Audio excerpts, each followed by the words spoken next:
আসসালামু আলাইকুম প্রিয় এইচএসসি 24 ব্যাচের শিক্ষার্থীরা, আজকে তোমাদের সাথে নিয়ে আসলাম হায়ারমেন্ট ফার্স্ট পেপার ফাইনাল সাজেশন নিয়ে। যেভাবে আমরা শেষ মুহূর্তে একটা গুছিয়ে প্রস্তুতি নিব সেটা নিয়ে আজকে আলোচনা হবে। তো দেখো, আমাদের হায়ারমেন্ট ফার্স্ট পেপারের চ্যাপ্টার কয়টা? একটা, দুইটা, তিনটা, চারটা, পাঁচটা, ছয়টা চ্যাপ্টার। তো প্রত্যেকটা চ্যাপ্টার থেকে যদি আমরা একটা করে সিকিউ ধরি তাহলে কিন্তু ছয়টা সৃজনশীল হয়ে গেল। বুঝে দেখো, ছয়টা সৃজনশীল আমাদের হয়ে গেল। এখন ব্যাপার হইতেছে যে ডাবল হবে কোন দুটো চ্যাপ্টার থেকে। যদি আমরা বিগত কয়েক বছরের প্রশ্ন দেখি তাহলে ম্যাট্রিক্স থেকে দুইটা সৃজনশীল আসবে এবং ত্রিকোণমিতি থেকে দুইটা সৃজনশীল আসবে। কিন্তু ম্যাট্রিক্স থেকে যে দুইটা আসবে এটা 100% কনফার্ম হলেও ত্রিকোণমিতি থেকে যে দুইটা আসবে এটা কিন্তু 100% কনফার্ম না।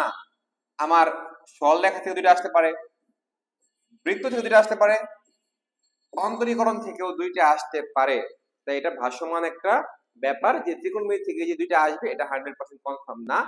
তবে অবশ্যই তোমরা বুঝতে পারতেছো যে কোনো দুইটা চ্যাপ্টার থেকে ডাবল কোশ্চেন আসবে। সবচেয়ে বেশি পসিবিলিটি হচ্ছে ম্যাট্রিক্স দুইটা আসবেই, আর যেগুলো আমি এখন কোশ্চেন মার্ক দিলাম এখান থেকেও দুইটা আসতে পারে। তবে ইন্টিগ্রেশন থেকে দুইটা আসবে না, কারণ ইন্টিগ্রেশন যেহেতু সবাই একটু ভয় পায়, টিচাররাও বুঝে, এখান থেকে দুইটা সৃজনশীল কখনো করবে না। এবার চলো আমরা একটু চ্যাপ্টার ওয়াইজ আলোচনা করি। তো ম্যাট্রিক্স নিয়ে যদি আমরা আলোচনা করি, ম্যাট্রিক্স এর দুইটা সিকিউ, একটা হবে গুণ থেকে। গুণ, যেমন তোমাকে প্রমাণ করতে বললো a square minus 5a plus 3i equal to 0। এটা কিন্তু গুণ, a স্কয়ার মানে তো a ইনটু a হলো, তাই না?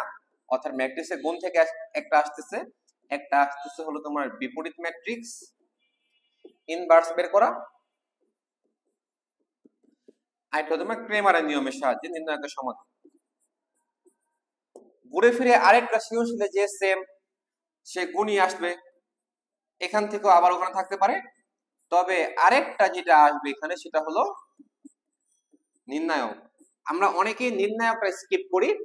নির্ণায়ক যদি আমরা স্কিপ করি তাহলে কিন্তু আমরা ম্যাট্রিক্স থেকে দুইটা সৃজনশীল আনসার করতে পারবো না, কারণ দুইটা সৃজনশীল যদি আসে এর মধ্যে একটা নির্ণায়ক থাকবে, এটা 100% কনফার্ম। তো নির্ণায়ক কিন্তু খুব বেশি কঠিন না, তোমরা একটু নির্ণায়কটা সৃজনশীল সলভ করো, বইয়ের ম্যাথগুলো করো, তাহলে কিন্তু তোমরা শুরুতেই ম্যাট্রিক্সে দুইটা সৃজনশীল আনসার করে ফেলতে পারবা। যদিও আমরা এখন অনেকেই আছি ম্যাট্রিক্সটা প্র্যাকটিস খুব কম করি।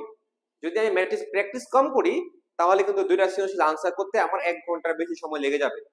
অন্য সৃজনশীলে কিন্তু এত সময় লাগে না যতটা ম্যাট্রিক্সে লাগে। ম্যাট্রিক্স গেল, এবার আমরা সরলরেখায় আসি।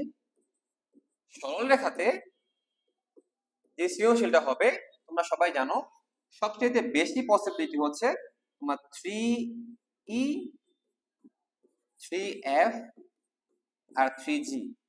যারা অন্যান্য বই ফলো করো অক্ষরপত্র বাদে 3.5 3.6 3.7 থেকে আমার সৃজনশীল আসার চান্স বেশি।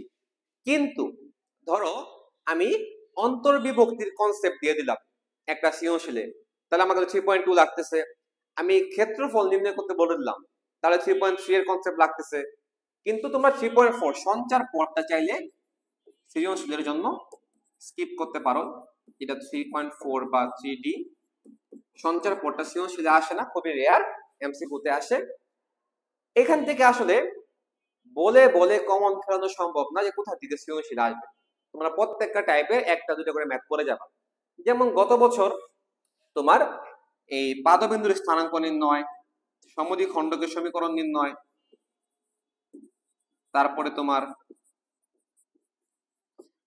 এই tan থিটার এই সূত্রটা, হ্যাঁ, m1 - m2/1 + m1 m2, দুইটা সরলরেখার মধ্যবর্তী কোণ দিয়ে ঢাল নির্ণয়, সরলরেখায় নির্ণয়, দুইটা রেখার ছেদবিন্দু দেওয়া আছে এবং বলে দিতেছে আরেকটা রেখা সমান্তরাল। মাত্র 3টা কোশ্চেন চয়েস করবে, অথচ আমার ম্যাথের অপশন কিন্তু অনেক। তবে এতটুকু বলতে পারি যে সবচেয়ে বেশি পসিবিলিটি হলো এখান থেকে আমাদের সৃজনশীলটা হওয়ার। কিন্তু এখান থেকে যে টপিকগুলো হবে সেটা 100% শিওর করা যাচ্ছে না। যেমন দুটি সমান্তরাল রেখার মধ্যবর্তী দূরত্ব দিয়ে আসতে পারে। যে কোনো একটা টপিক বাছাই করে তোমাদের সৃজনশীল রেডি করবে। এই হলো সরল রেখা। এবার বৃত্ত আসে। তো বৃত্ত আনসার করার জন্য আমাদের 4.1 আর 4.2 এর মধ্যে 4.1 হলো ইকুয়েশন বানানো। যেমন ধরো তোমার একটা বৃত্ত 3টা বিন্দু দিয়ে যায়, 1,1 বিন্দু দিয়ে যায়, 2,1 বিন্দু দিয়ে যায়, 3,4 বিন্দু দিয়ে যায়। 3টা সমীকরণ বের হলো, সেখান থেকে জি, এফ আর সি এর মান নির্ণয় করে বৃত্তের সমীকরণ বাই করা হবে। এটাই তো আমাদের 4.1 এর বেশিরভাগ কাজ, তাই না? এরপর এখান থেকে এক্স অক্ষের খণ্ডিতাংশ দৈর্ঘ্য বের করা, ওয়াই অক্ষের খণ্ডিতাংশ দৈর্ঘ্য বের করা। তবে এই যে বৃত্ত তিনটা বিন্দু দিয়ে যায়, এগুলা কিন্তু মাঝে মধ্যেই তোমার গ্রাফিক্যালি রিপ্রেজেন্ট করা হয়। যেমন এখানে কিন্তু তোমার দুইটা কথা বলছে, এই চিত্রে দুইটা ডাটা দেওয়া আছে। একটা ডাটা কি, যেহেতু বৃত্তকে এক্স অক্ষে স্পর্শ করছে, তাই C equal to G square, এটা হলো আমার একটা তোমার ডাটা দেওয়া আছে। আবার আরেকটা ডাটা দেওয়া আছে, আমার বৃত্ত কিন্তু 2,0 বিন্দুগামী, আমি বৃত্তটা কিন্তু 2,0 বিন্দুতে পাস করে দিতে পারবো। এই জি এফ সি বের করে আদর্শ সমীকরণে বসায় দেওয়া। আর 4.2 হলো স্পর্শক। স্পর্শকটা আমাদেরকে খুবই ক্লিয়ার থাকতে হবে ম্যাথ করার জন্য। যে একটা কনসেপ্টে 4.2 পুরো চ্যাপ্টারটা হয়ে যায়, সেটা হলো এই যে স্পর্শক। বৃত্তের কেন্দ্র থেকে স্পর্শকের লম্ব দূরত্ব হচ্ছে ব্যাসার্ধ আর এর সমান। পুরো বৃত্তের কেন্দ্র থেকে স্পর্শকের লম্ব দূরত্ব ইকুয়াল টু ব্যাসার্ধের সমান দেখাতে পারলে আমরা মোটামুটি এই কনসেপ্টে 4.2 এর ম্যাক্সিমাম ম্যাথ করে ফেলতে পারি। এখান থেকে আমাকে স্পর্শকের সমীকরণ নির্ণয় করতে বলবে, বা বলে দেবে যে আমাদের স্পর্শক আরেকটা রেখার উপর লম্ব, স্পর্শক আরেকটা রেখা সমান্তরাল। তারপর এমসিকিউ আসতে পারে একটি বৃত্তে কয়টা স্পর্শক আঁকা যায়, দুইটা বৃত্ত বহিস্থভাবে স্পর্শক করলে কতটি সাধারণ স্পর্শক আঁকা যায়।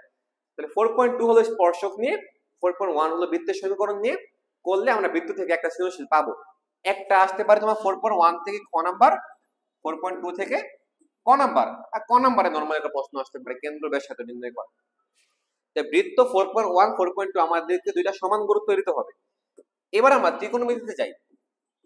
ত্রিকোণমিতিতে খুবই মজার একটা বিষয় হচ্ছে, লাস্ট ইয়ার ঢাকা বোর্ডে 3টা এমসিকিউ আসছে, তিনটাই ডিরেক্ট ফর্মুলা আসছে 7G থেকে। নিচে কোন সূত্রটি সঠিক, কোনো ম্যাথই করা লাগা নাই। 7G বা অন্যদের 7.7 হয়, মানে লাস্ট চ্যাপ্টার থেকে। এটি বোঝে ক্ষেত্রফল ইকুয়াল টু, হ্যাঁ, এবিসি বাই 4r, তারপর তোমার cos c ইকুয়াল টু, মানে এই চ্যাপ্টারটা যেসব সূত্র আছে, মানে এই সূত্রগুলো যেসব চ্যাপ্টারে আছে, ওখান থেকে ডিরেক্ট ফর্মুলা দিয়ে 3টা এমসিকিউ আসছে ঢাকা বোর্ডে। অন্যান্য বোর্ডে কিন্তু আবার 7.2 3 4 5 6 7 এগুলা। তো ত্রিকোণমিতি আমি তোমাকে বলবো যে লাস্টের দুইটা 7.6 7.7 এইগুলাকে তোমরা 3 স্টার হিসেবে দেখবা। 7.4 আর 7.5 কে তোমরা 2 স্টার হিসেবে দেখবা। আর 7.2 আর 7.3 থেকে আসার চান্স সবচেয়ে কম, এটাকে তোমরা 1 স্টার হিসেবে দেখবা। তাহলে আমরা ত্রিকোণমিতির ব্যাপারটা ক্লিয়ার হতে পারবো। এরপরে হচ্ছে আমাদের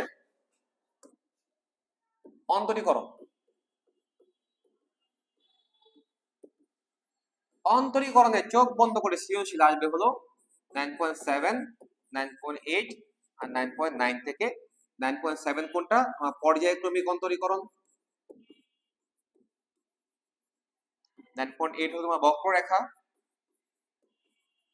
9.9 হলো তোমার গুরুমান, সর্বোচ্চ ও সর্বনিম্ন মান।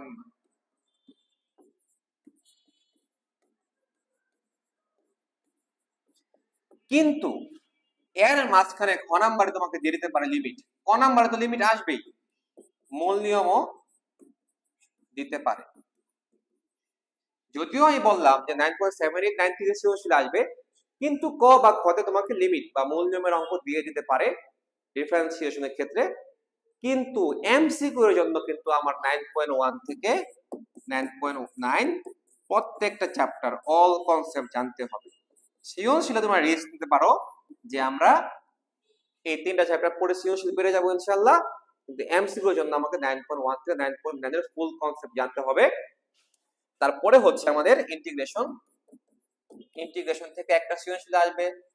ইন্টিগ্রেশন চ্যাপ্টারটা হলো ম্যাথের জৈব যোগের মতো, অনেকে এটা স্কিপ করে, কিন্তু মজার বিষয় এরিয়া ইন্টিগ্রেশন থেকে একটা শিওর কোশ্চেন আসবে। তুমি যদি আর কিছুই না করো, ইন্টিগ্রেশনের বেসিক জানো, তাহলে ক পাই গেলা, তুমি গ পাই গেলা। খ নাম্বারটার জন্য তোমাকে ইন্টিগ্রেশনের ফুল কনসেপ্ট থাকতে হবে, এ টু জেড কনসেপ্ট থাকতে হবে। মানে নরমাল ইন্টিগ্রেশন জানলে ক পারলা, এরিয়া ক্ষেত্রফল নির্ণয় করা, ধরো একটা বৃত্ত এবং একটি সরল রেখা দ্বারা আবদ্ধ ক্ষেত্র বোঝাতে চাইছি, এগুলো হলো এরিয়া ইন্টিগ্রেশন। তুমি দেখো 6 নাম্বার পেয়ে গেলা। তুমি যদি পরীক্ষার হলে 50-এ 46 আনসার করে আসতে পারো, কোনো সমস্যা আছে? তুমি যদি কিছুই না পড়ে যাও, তোমার যদি 4টা সৃজনশীল আনসার করে আসতে হয়, তাহলে তো হবে না। তাই আমি তোমাকে পরামর্শ দিব, ইন্টিগ্রেশনে তোমরা এমসিকিউর জন্য প্রিপারেশন নিবাই। যদি কেউ সৃজনশীল স্কিপ করো, অ্যাটলিস্ট ক্ষেত্রফলের প্রিপারেশনটা নিয়ে যাও, যাতে বিপদে পড়লেও তোমরা 50-46 আনসার করে আসতে পারো। এই হলো আমাদের হায়ার ফার্স্ট পেপার সাজেশন। দেখা হবে তোমাদের সাথে পরবর্তী ক্লাসের সাজেশন।